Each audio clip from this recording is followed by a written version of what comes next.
نبی مکرم صلی اللہ علیہ وسلم نے مختلف بیماریوں اور مختلف گناہ ہیں ان کے حوالے سے مختلف امراض کے مختلف علاج ہوتے ہیں، جیسے اس طرح حضور نے مختلف مواقع پر کچھ چیزیں بیان فرمائیں۔ ان تمام طبقات کو بیان فرمانے کا مقصد یہ ہے کہ وہ لوگ جو عادتاً یہ کام کرتے ہیں، مثلاً شراب کا عادی ہے جو، یا قطع تعلق کرنے والا ہے، اور اس طرح کے کاموں میں ہمہ وقت جو لوگ مشغول اور ملوث رہتے ہیں،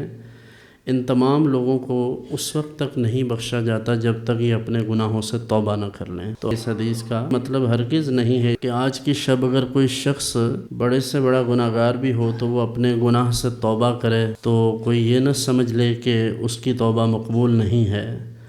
یقیناً ان چند اشخاص کے علاوہ جو باقی لوگ ہیں ان کے لیے تو اس رات کی برکتیں اتنی ہیں کہ وہ توبہ نہ بھی کریں تو اللہ تعالیٰ مہربانی فرما دیتا ہے، اور جو ان میں سے کسی بھی ایک کام میں ملوث ہے اسے اللہ کی بارگاہ میں توبہ کرنی چاہیے۔ اس کا سادہ سا مفہوم یہ ہے کہ وہ تمام گناہ جو کبیرہ کے زمرہ میں آتے ہیں ان تمام کے لیے توبہ شرط ہے۔ ہمارے ہاں یہ رواج ہے، لوگ اپنی روٹین کے تمام معمولات جاری رکھتے ہیں اور سمجھتے ہیں کہ ساتھ ساتھ وہ بھی چلتا رہے، ساتھ یہ بھی چلتا رہے۔ تو اسے سمجھیے کہ دراصل مقصود تو توبہ ہے۔ میں نے بارہا یہ بات عرض کی ہے کہ اللہ کے ہاں وہ توبہ مطلوب ہے کہ جو حضرت جناب یونس علیہ السلام کی قوم نے کی تھی، اور ان کی توبہ یہ تھی کہ جب انہیں اندازہ ہو گیا کہ اللہ کا عذاب آ ہی جائے گا تو انہوں نے اللہ کی بارگاہ میں اس طرح توبہ کی کہ اگر کسی شخص نے اپنے مکان کی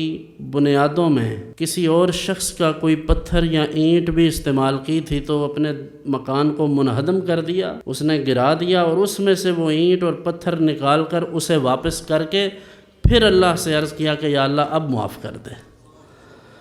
تو معافی یہ ہے کہ انسان لوگوں کے ساتھ کی ہوئی بدسلوکیاں، ان کے ساتھ کیے ہوئے ظلم، زیادتی اور ان کی حق تلفی اور ان کی کردار کشی، یہ تمام چیزیں ان سے معافی مانگے اور ان کے حقوق ادا کرے۔ مثال کے طور پر ایک شخص اپنی بیٹی کو جائیداد سے وہ حصہ جو وراثت میں قرآن اور سنت کے مطابق اس کا حق ہے وہ نہیں دیتا، یا اپنی بہن کو حصے سے محروم کرتا ہے، تو وہ اللہ کی بارگاہ میں 50 چھوڑ کر 50,000 نوافل بھی پڑھے تو ان نوافل کا اس وراثت کے مسئلے پر کوئی اثر نہیں ہوگا۔ وہ وراثت کا حصہ اس وقت تک اس کے گلے کی ہڈی بنا رہے گا جب تک ان کو ادا نہیں کرے گا۔ ایسے ہی کسی کے پلاٹ پر قبضہ کر لیا، کسی کے خلاف جھوٹی FIR درج کروا دی، اللہ رب العزت تو ہر چیز کو دیکھ رہا ہے۔ تو وہ مظلوم جس کی آہیں عرش الہی کو چھو لیتی ہیں، اگر اس نے اللہ رب العزت کی بارگاہ سے حساب طلب کیا اور اللہ سے عرض کیا کہ یا اللہ اس کا حساب لینا، تو پھر آپ اندازہ کریں کہ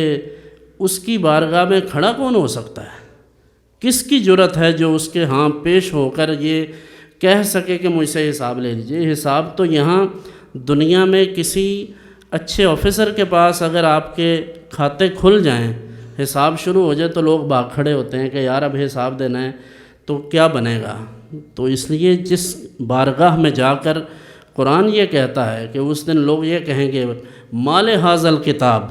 لا یغادر صغیرۃ ولا کبیرۃ الا احصاها، ہائے اس کتاب کو کیا ہو گیا کہ اس نے کوئی چھوٹی کوئی بڑی چیز چھوڑی ہی نہیں، سب کچھ لکھ ڈالا۔ ووجدوا ما عملوا حاضرا